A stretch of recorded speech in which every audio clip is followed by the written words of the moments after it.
Jon, welcome to the podcast. I'm so keen to talk to you about your story, your journey, how you got into cooking and how you've become so successful. But like with all the people I talk to, what I really want to know is where did the cooking bug start? So when you were young, did you cook then? I didn't cook at all. I wouldn't even say cooking was a part of my early life at all. Never once even thought about cooking. The only time it vaguely crossed my mind, I was 16 years old. A couple of my friends were working in kitchens, and I was looking for any type of job. But the pay was absolutely terrible, and they had no social life whatsoever. So that put me off straight away. I wasn't really into food. I'd never really experienced even eating food, really, like anything other than your basic chicken nuggets and chips and whatever my mum would throw together. I always feel a bit bad saying it because I think my mum did put a lot of effort into putting food on the table, but it was never very good food. Hopefully she And doesn't listen. what was your favourite food then as a kid? As a kid, I genuinely just don't really have food memories, to be honest with you.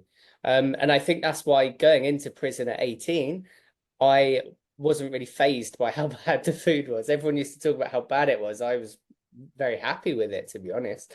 Um, and then it was there that I started working in the kitchen. I only started working in the kitchen because it was the highest paid job, and you do need money in prison for things like, things like toothpaste, for example. You'll be given some as prison issue, but it's not minty. It's just this sort of horrible paste that doesn't really dissolve in your mouth.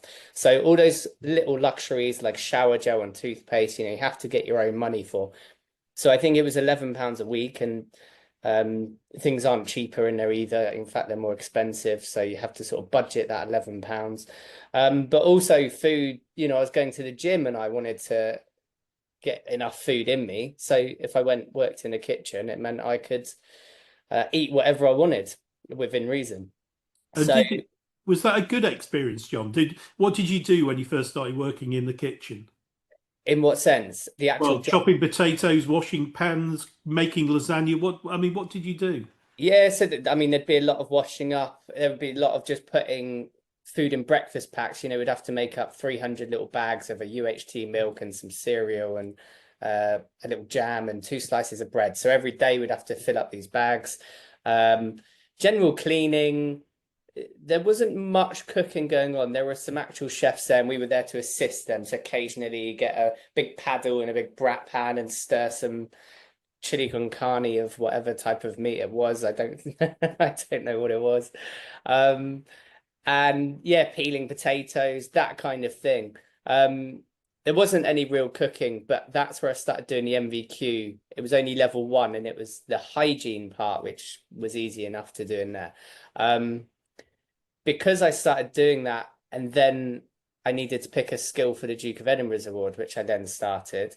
I decided to carry on cooking, but then that meant I could go in the officer's mess and work up there. So that was like a canteen for the staff. There was a lot more cooking actually going on there. Still not ideal, but things like omelets and you might make a shepherd's pie. You learn to make a bechamel sauce, things like that. Occasionally they did get proper ingredients up there so that we could sort of tick off the boxes in our MVQ. I say we, there was 2 of us at any one time doing it. So yeah, that's where I actually started cooking. That's not quite where I fell in love with it, no. It's not where the passion really started. And then on your Duke of Edinburgh, you did amazingly well. You did bronze, silver, and gold. So Yeah. just tell us about doing that.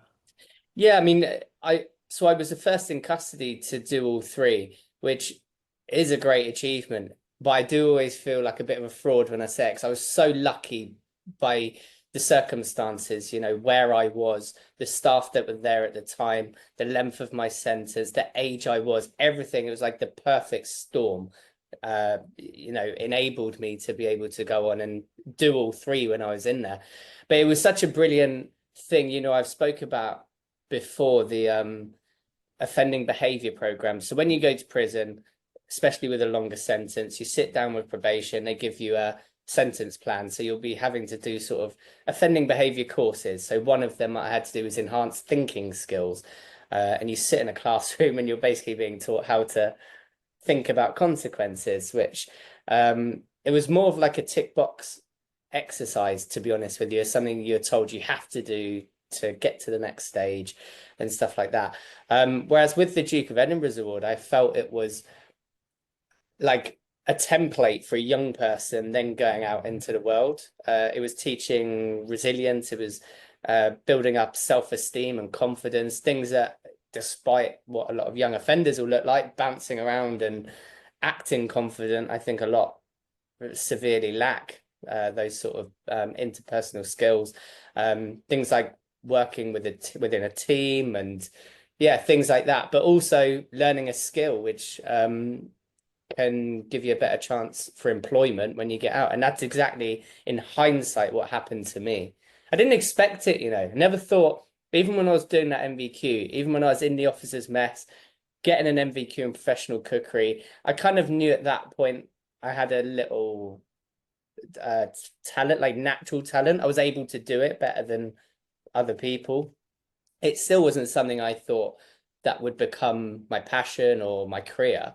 For me at that point, it was just, this will give me a foot into a job when I get out to enable me to find where I want to be and then do whatever it was I wanted to do. And would you recommend the Duke of Edinburgh to, young people listening to this? Yeah, I think for all young people, I think the ages is 14 to 24 or something along those lines. And I think it will benefit anyone, no matter where you're from or what you're doing. I think I've seen particularly how it helps people in the more disadvantaged backgrounds, and they do a great job in getting into a lot of those places. But it also, it's obviously got that reputation for, the well-off private school kids. It benefits them as well. So I think it's something that all young people should get involved with if they can. And it's free to join, free to do.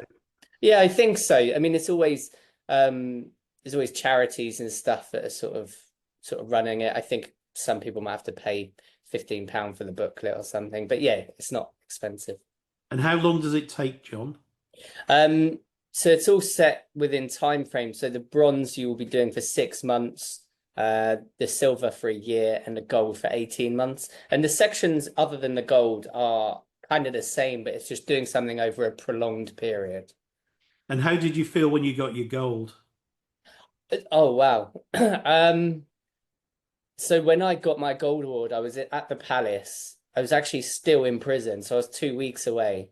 So at this point, I was on a resettlement unit. I was going out to work every day in a restaurant. I was 2 weeks away from being released, the date that I never thought would come. And I was able to go to the palace with the 2 officers that helped me out through it all. And my dad turned up as well, met Prince Philip. And yeah, it was incredible. I'm very lucky that it was filmed by the BBC for a documentary about Prince Philip turning 90. So I have it on film. Otherwise, it would feel like an absolute dream that it, didn't even happen. But I just think, to be released only 2 weeks later, I felt like I was flying. I felt like I could achieve anything. And I think, to be honest, that was the foundations for what happened next. So tell us what happened next. You came out. Yeah, I came out. I was able to move away from the place that I grew up, where if I'd gone back, I'm not saying I would have got into trouble, but certainly I would have faced obstacles and challenges. So I was able to move away. I was working in Jamie Oliver's restaurant, and that's where I fell in love with it, really. Just being around these people, these chefs in particular, that were so passionate, cooking with ingredients that I'd never heard of or seen, and I just fell in love with it. And it was also the adrenaline side of working in a kitchen, the banter. I felt a part of something. And so, I think my work ethic when I was younger was terrible, but it almost taught me good work ethic. And I loved going in. Whenever someone phoned me up and said, someone's sick, can you come in and cover? I didn't think twice. I was in there with the team, cooking, and just really enjoying it. And I worked for Jamie's restaurants for 5 years. Ended up moving around a little bit. I wanted a fresh start, so I moved to Hertfordshire. where they opened a restaurant, made new friends, relationships, things like that. And then from there, I just sort of have had the most incredible career. I don't know if you want me to go into it now. It's Yeah, no, we will. But a couple of questions before that, John. I'm really keen to know how easy was it to work in one of Jamie's restaurants? Because getting to work on Jamie's program is not easy. I know they get thousands of applicants. So how did that come about? How easy was that? Well, it wasn't very easy. So he had 15 at the time, which is where they were taking on 15 apprentices each year. It was a great program. A lot of the chefs who went through 15 have gone on to have amazing careers. And in the prison, they were applying for me to go on to that while I was on this day release. And they were saying they wouldn't take someone who'd already been in custody. So they were, fair enough, they were going for the ones who were heading that way. And at the time, they were opening one of the first Jamie's Italians. So it's always a funny thing talking about it now because they don't have the best reputation now. You know, I think they were the best high street restaurant at the beginning, and then they just sort of tumbled down and are now obsolete. But they were opening that. I think it was the third restaurant that he was opening in that chain. They were still making everything fresh. They were getting chefs from these amazing restaurants who were all taking demotions to work there. And it was the head chef there who had heard about me learning to cook in prison. So he was an American guy, and he had a family member in America who'd had some trouble similar to me. So I think he felt like this is his chance to give someone an opportunity. You know, it felt familiar. And so he came into the prison one day. It was actually, I kept pestering the officers to approach them. Can you ask them again? Can you ask them again? Have you heard anything? And I kept saying, no, no, no, no. And I knew the date the restaurant was opening. So it was only about, I want to say 2 days before the restaurant opened, the head chef came in, and I was really nervous, expecting an interview. And he just kind of came and talked at me, told me how great it is, told me what his plans are, and offered me the opportunity to go in. And 2 days later, the prison, it was often very hard. Like, things in prison move so slow to do anything. And I think they were excited about that opportunity as well. So they forced it through as quick as possible, you know, governors getting involved, signing things off. And I was able to go there for the first day that this restaurant opened. You know, my only experience being in a prison canteen, cooking omelets, and surrounded by these people who were so passionate, had worked in all these great places. And it was pretty surreal, but I was very fortunate to get that opportunity. And, you know, all I could do at that point was listen, learn, and grasp it with both my hands. And that's what I did. Did you have a mentor there, John? Yeah, I Somebody? would say, yeah. So Ian, the head chef of that particular restaurant, very much took me under his wing. He used to get me in an hour earlier than everyone else. He'd always get me to iron my chef white. So I'd be in the kitchen at 7 a.m., smart, looking good, feeling good. I'd get ahead of everybody else. And then they would come in. Often people would come in, typical chefs, a couple of minutes late. Chef whites are all crumpled. So, you know, he started me off well with that sort of advice and that sort of mentorship. But yeah, he sort of let me make mistakes and you know, help me out when needed. And, you know, with words of advice and support and everything, he made me feel like I could achieve in that world as well. And that's what happened. And, you know, beyond that, the sous chef as well, I'm still good friends with both of these people now. Bear in mind, this was quite a few years ago now. This was 2010, this was happening. So it's been 15 years. I'm still good friends with them. And then in those early days, what did you most enjoy doing? I think just being outside and doing something that I never thought I would do before. I can still smell, I can still imagine how that smelled, just being outside of those prison walls and being in that environment. You know, it's so surreal. I think so. I was in prison for 3 years and 3 months, which now as a 36-year-old, I think that's not really that long, to be honest. As an 18-year-old, where your life moves so quickly, that felt like, you know, so long. You know, people's lives at that age changed so much. You know, everyone I knew before suddenly were in completely different directions that it was often unrecognizable. And so, you know, just that feeling of being free, being a part of something was just the most incredible feeling. And what was your favorite thing to cook there, John? So I loved, as it was Italian and there was the pasta section, so we made all the pasta fresh. Um, and I just remember learning, you know, I'd learned the 10 or 12 or so dishes that were on the menu. And then they used to give us the freedom to create our own. So once I'd sort of learned the basics, you know, you're layering up the flavors with the garlic, the chili, the anchovies, you know, all these flavors, and you start building different sauces. So then you can start playing around. And I, you know, whenever I talk about my favorite foods now, I always say it's pasta, especially making your own fresh pasta, and then the amount of things you can do to it. You know, pasta is pasta. Well, I suppose it's not actually, because you get 1,000 different shapes and they all taste different in their own little way, don't they? They catch the sauce in their own little way. But it's the sauces as well. You know, you can go down almost any avenue. So yeah, definitely on that pasta section, loads of pans in front of me and just playing around with different flavors and sauces and things like that. And that, for the first time, you must have come into contact with lots of new ingredients and flavors. Oh yeah. When you look back, what do you think? Wow, that was amazing. Yeah. Yeah, when I walked into the walk-in fridge, I remember being amazed by that. It was a brand new restaurant, so it's all pristine and everything's laid out and it's full up of stuff. And all the herbs were amazing. Like in the prison, it was always dried herbs and probably stale. They'd probably been there for a few years and stuff like that. And I was looking at fresh mint and fresh parsley and basil and dill and rosemary and thyme and all these different herbs. And you know, I'd lift up a lid and I could smell it, and it was just incredible. Vegetables wise, I always remember celeriac, because it was, you know, you go to the supermarket and you get, well, I'd never heard of celeriac as well, but you go to a supermarket and they look good. They're kind of round and smooth. Whereas you get one from the greengrocer, and you know, it's all knobbly bits on it. It looks like a brain. And I remember, you know, cutting into it and being like, what even is this? And then you realize the different ways you can cook it. It could be roasted, it could be mashed, you know, so many different ways. It's a very versatile vegetable and very flavoursome as well. Yet it looks like an ugly brain. And then there's the things like beetroot was a big one for me, because I remember my nan used to have pickled beetroot a lot, and it was, you know, horrible. Even think I can still smell it now when I think about it.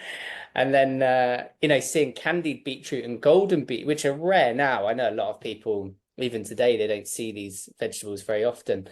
But you know, you cut into a candied beetroot and it's got those beautiful like pink and white swirls, and then the golden beetroot is a really golden yellow.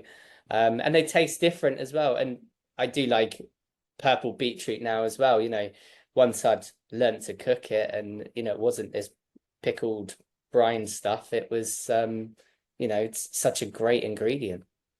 And then the next step on your journey, you had 5 years there, you really loved it, and then to do something different. So tell us about how that came about. Yeah, so I sort of felt a little bit lost as time went by, and worked my way up in Jamie's restaurants group. I was getting a good salary and had a good career path. But I just felt like the restaurant chain they'd grown so big.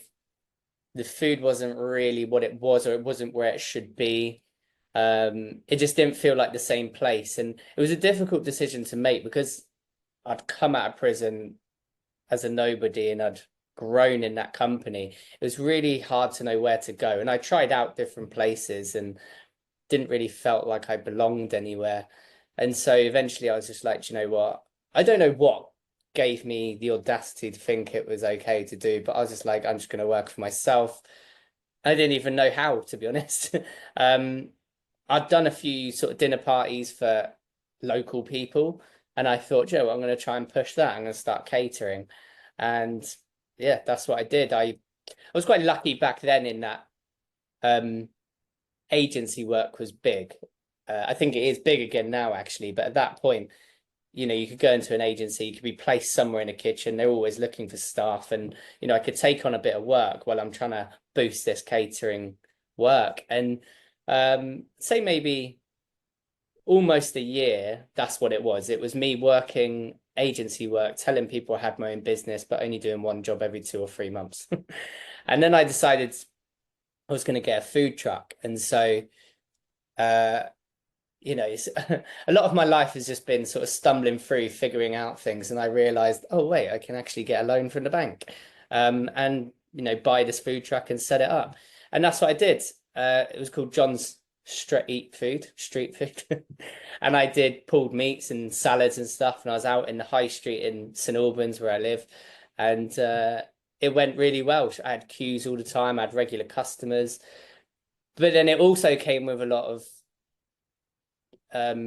obstacles. So I didn't have a decent, I needed to get a car to tow it because it was on a tow bar, and my cars kept having problems. And you know, I think it was costing me like 600 quid a month average, you know, just to fix the cars, because they'd have some sort of problem, just because I was buying cheap cars over and over again, and get rid of one, get another one, that would have problems.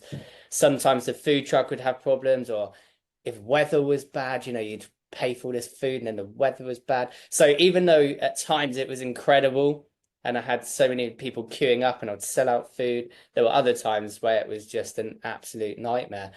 And it was a good learning curve, though. And also it opened up the doors for them what came next.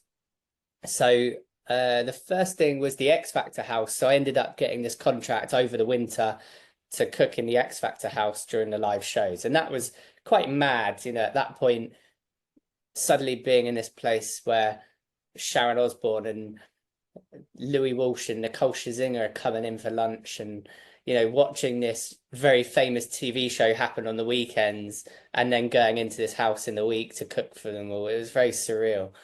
But it just also opened up then opened up the door for people then wanting me to cook for them. So it made my catering business a bit bigger, you know, cooking for weddings and barbecues and dinner parties and stuff like that. And then this company who had a chef in their office who they weren't too happy with the food. And some of them were having food in the office, but then they'd come and get food from me. So when they were refurbing the office, they were looking for someone else to take it over. And naturally, I suppose they asked me, and I was like, do you know what? It looked to everybody that my food truck was a great business model. And in some ways it was, in other ways it was, you know, taking over my life and becoming very stressful. And I was like, oh, wait, this is good, actually. Get rid of the food truck. I can do the contract catering for this company. I'm going and do a lunch. I'm finished by 2 o'clock in the afternoon. And then I was able to focus on the events around that. So that's what happened. I went in and cooked for 80 people at lunch.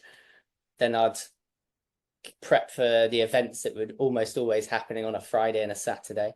So I was working a lot, building up this sort of brand, I suppose. And yeah, it got bigger and bigger, and was cooking for all sorts of celebrities, you know, in their houses and stuff like that. And then cooking at Windsor Castle as well, which was pretty incredible. I did an event for the Duke of Edinburgh's award at Windsor Castle, and then the people who organised the catering there were there and basically said, oh, we like this, can you come and cater for this? And it ended up being 2 or 3 times a year I was going in there and cooking for an event, which was very cool. And it was all getting bigger and bigger, and I wanted to open somewhere. I think that was the natural step at that point, or that's how it felt. And so I had someone who was happy to invest and use her contacts as well in the sort of business world, and had a contract in front of me that, you know, someone was going to take X amount and I was going to sign this premises. And yeah, I was really excited for it, nervous as well. But then the pandemic happened. It was 2020. I got told hold off on signing the contract, and then yeah, we all know what happened next. Yeah, oh, well, I mean, changed life for so many people, but for you in catering, you were completely shot. So, but what you Yeah. went on to do was brilliant. So, for all those people listening now, you've built this successful business, COVID has come, wiped it all away. What did you do? Wiped it all away, exactly. All of these, I just remember all these bookings that I had one by one, cancelling, postponing, and I was like, oh my goodness, they've gone from 100 to 0 overnight.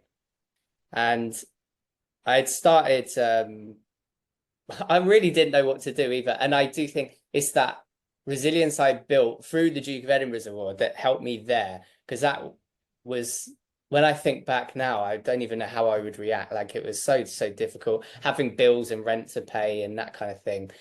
And suddenly there's no money coming in. And I was a limited company. So at that point, there was no furlough or any help. You know, it took quite a while for any government help to come in during that process. And so I ended up working as a private chef for a very wealthy family who they had a completely separate kitchen. Like it's hard to explain, but I would just turn up to this place and cook for at the time it was just a male and female, and I'd cook them their dinners, and then yeah, basically I started filming stuff when I was there because that's all I was doing. I thought, oh, I may as well just film what I'm doing and put it on social media. And I realized quite quick that people were interested in what I was doing. And I remember my like signature starter at the time was seared scallops with truffle and porcini. Very expensive to make, very tasty, very, you know, technical. And I filmed it and put it up. And I was like, oh, people actually want to know how I'm making this. And then I started filming the next thing I made. I can't remember what the next few things were, but they were always very chefy. They weren't like simple things you'd make at home. I think it was more things you like to enjoy. Oh, let's see how he makes that. And I guess people were sitting at home bored as well on social media. So my client's girlfriend at the time had seen these videos, and then she started saying, oh, I'd like to know how to make this. Can you make this thing? And that's kind of how it started. And then at one point, she said, oh, I've seen this recipe for a chocolate orange cheesecake. Could you make a version? And I made this no-bake Terry's chocolate orange cheesecake, filmed it, and I didn't really want to post it. I was like, oh, that's not chef enough. You know, if I'm making a cheesecake, I'm making a nice baked, proper cheesecake. And I felt really funny about it. And then, which is so silly looking back. And then I eventually posted it. So back then it wasn't even Reels. I don't think TikTok, it didn't exist in its current format. Instagram, I was just posting on stories, 10 or 12-second clips, and then I'd post a photo. Like, I don't even know if you could post videos on the grid at that point. But I posted it on my stories. I posted a photo on the grid, and the photo on my grid went, in those days, viral. I think it got me about 20,000 followers in a space of a couple of weeks. And I was like, oh my word. And I'll tell you the best thing about that as well is then I noticed people making it and then tagging me in their stories. And I was like, oh, wow, people are actually following what I've done. So then that just kicked it off where I started trying to work out exactly what people want to make at home. And yeah, it went on from there, and it's blown up massively ever since. And then you wrote your first book, John. I know your book number 3 just come out, Speedy Comfort, but your first one, What's Cooking? So tell me about that, because to sit down and do recipes, write a book, get it published, I mean, that's not straightforward. Oh, it definitely wasn't straightforward. So doing these recipes throughout 2020 and then into 2021, and you know, I'm realizing so many people are making them. I'm stacking up the recipes. I think at the height I was doing like 4 new recipes a week. So I had all these recipes going up online. People were asking for a book at that point, naturally. It'd always been a dream of mine that, you know, since the day, you know, Jamie Oliver came into the restaurant and I see all his books up on the shelf and I saw how people looked to him and I was like, wow, that's quite a life. I'd love to be able to do that as well. So it was always a dream.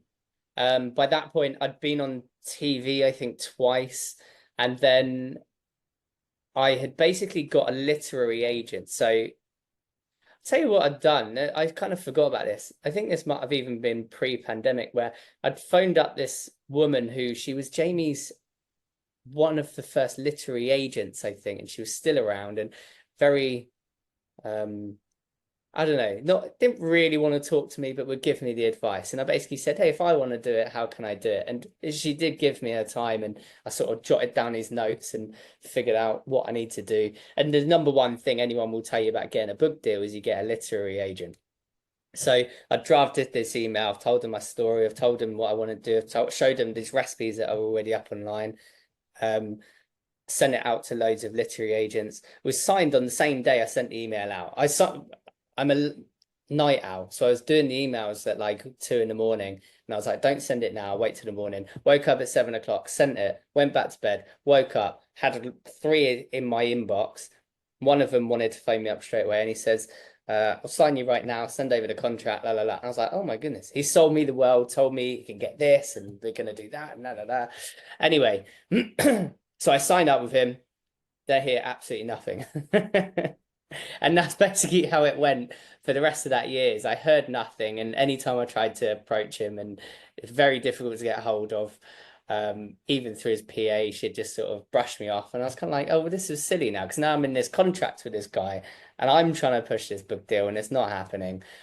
And so I came out of it. I basically resigned, or however it is that you do it, and I thought, okay, that's not going to happen. Now, at the end of 2021, it was, a bit personal, but my nephew, he was diagnosed with brain cancer at the end of 2020, and he passed away after 10 months of chemo. So I think it was December 2021, he'd passed away. And it was obviously devastating. So going into 2022, it wasn't my normal self, where I just write down my goals, and I'm big on vision boards as well. And I'd usually have all this stuff going on. And I didn't. I just thought, you know what? I'm just going to keep working. I'm just going to keep putting these recipes out there and let it flow. And that's literally what I did for the entirety of 2022. I didn't really think about a book or anything. People kept asking me, because the agent, the only one thing he did tell me to do was tell everyone you've got a book coming out.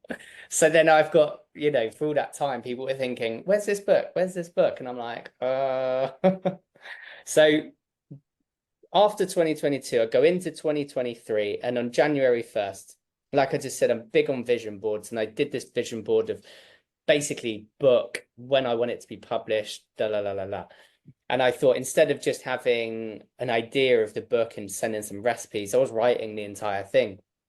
And it got to about April, and I was approached by this publisher who, they're an independent publisher who, if you were a restaurant and you wanted to write your own book, you would go to them, pay them, and then they would publish your book, and you have this, nice professional looking book, and you can sell it yourself and, do whatever you want to do with it. There's no PR, there's no marketing, there's no anything like that going on. It's all down to you.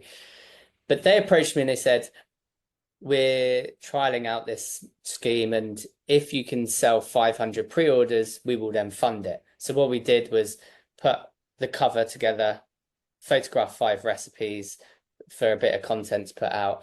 I put it out on socials. I think it was on a Friday on a bank holiday weekend. I didn't realize at the time how difficult it is to sell books. It's actually incredibly difficult. And people assume, oh, if you've got 500,000 followers, you'll easily sell 100,000. Absolutely not. You can have 500,000 followers, and if you sell 200 books, you're probably quite lucky. So I put it up for pre-order, and it sold 1,000 copies in those first 3 days. And I was like, wow, smashed that. And that's people paying for it, not even knowing when the publication date was. So it's almost like, what do they call it? When you fundraise, the public fundraising, crowdfunding, it almost felt like that. Enough people had paid to pre-order it that it was happening. And so that book came out That's What's Cooking, that came out in October 2023. Now I had to do all the marketing and all the PR, I had to contact people. And the one thing I could do was get myself on This Morning, because I'd already been on there around the time Prince Philip had died. They'd asked me to go on and talk, and then I went on and cooked. So I had that contact, and lucky they were willing to let me on there. And I went on, I cooked Marry Me Chicken, which was one of the most viral dishes I'd done online, and it was in this book. And it just went crazy, even on the TV as well. And suddenly suddenly it was everywhere actually. It like literally started a trend. I think I'm quite lucky. Like I don't follow trends. I never have. I kind of just do my own thing, but I'm sure there's 3 or 4 times in the last 5 years where it set off some major trend and suddenly you sing it in all the magazines and all the newspapers and in all the big people's social media. It's quite crazy. And this is one of those times. And the book sold so many copies. I want to say it was like 13,000 copies around that first opening week, which is huge, absolutely huge. I didn't realize how big that was at the time. You know, that is Jamie Oliver numbers almost. And the only annoying thing back then, because they were all sales through a private company, they weren't registered through like sort of the official ways that books normally are. You know, they're not your proper publishing company. And I was always a bit annoyed that I didn't hit that Sunday Times bestseller because it wasn't eligible. But it would have easily smashed that. Anyway, that comes out. I'm very happy with how that's going. And then I think it was only 10 days later. It was probably not even 10 days. It's probably a week later. I have a message in my inbox from someone from Bloomsbury. And she was saying she wanted to chat. Basically, I was signed for the next book, which ended up being Speedy Weeknight Meals. I think it was 10 days after What's Cooking had actually been published. So it's been such a whirlwind. And then, so I had to get that done quite quickly. And then it was a completely different experience. You know, doing What's Cooking, I was in an Airbnb to do the photographs. I mean, I'm in an Airbnb in Sheffield. It was boiling hot, tiny room, and I'm just throwing over these dishes, and this photographer who I think it was his first cookbook, and he's snapping them. And yeah, it was quite crazy and a completely different experience once I was with Bloomsbury. Suddenly there's a whole team. You got an editor coming on board to make my words sound better. You've got the photographer who's a real professional photographer in a studio with a food stylist. And I almost didn't need to be there. I was just helping out. You know, they've got the food there and I'm helping out and getting these photographs done. The photographs look 100 times better, and then the graphic design just looks so much better. So I was so proud. You know, for me, I am proud of What's Cooking, but then I'm even prouder that through all that work I put in myself, then Speedy Weeknight Meals is now there. So that to me is the sort of, you know, where I really wanted to get to. And even better, that came out in August 2024. And it was an instant #1 bestseller, you know, on the first week. And then it stayed in the Sunday Times bestseller list for a few weeks. And then Bloomsbury started talking to me about another book. And I was like, no way. So yeah, that's where we're at now, is that third book is about to come out. And it's been an absolute whirlwind and an absolute dream. And I just feel really so grateful that people come along on the journey with me and make those recipes. You know, it's not all about the journey, I know, because for a lot of people, it's about the recipes. You know, I have worked out over those 5 years what people want to cook. You know, I'm using ingredients that are easily accessible.